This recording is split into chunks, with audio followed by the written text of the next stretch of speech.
on met un pognon dingue dans les minima sociaux. Vous avez entendu cette phrase de Macron? Grosso modo, il veut nous dire « les pauvres nous coûtent cher ». Alors moi, je suis aujourd'hui devant la bourse parce que je pense que c'est l'inverse. C'est les riches, les actionnaires, la finance qui nous coûtent très cher. Alors, désenfumage, d'abord. Les minima sociaux, ça représente que 1 point du PIB. Et surtout, notre système français d'impôts et de prestations sociales, c'est ce qui permet de faire baisser le taux de pauvreté de 20 à 13%. Et ce qui fait que la France, eh bien, elle a un taux de pauvreté inférieur à la moyenne européenne, inférieur aux autres pays européens. Mais surtout, qu'est-ce qui nous coûte très cher? Eh bien, écoutez, c'est les cadeaux faits aux riches par M. Macron, pour les premiers de cordée. Si vous cumulez les cadeaux sur l'ISF, sur la flat tax, sur les ICTAS, et en plus les cadeaux du CICE, eh bien, on a une somme qui va entre 20 et 26 milliards d'euros.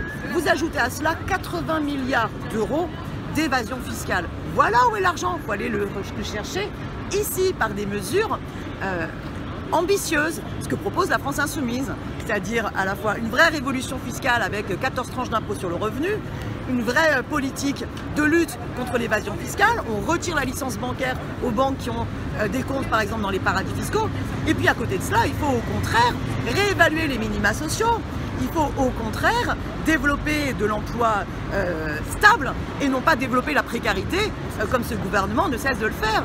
Et puis il y a quelque chose qu'il oublie toujours de dire.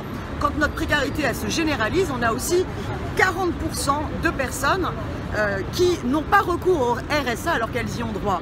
C'est 69% de non-recours aux allocations familiales, 23% de non-recours aux APL. Alors la phrase de Victor Hugo, elle est toujours valable. C'est de l'enfer des pauvres qui fait le paradis des riches. Et ça, il faut que ça change.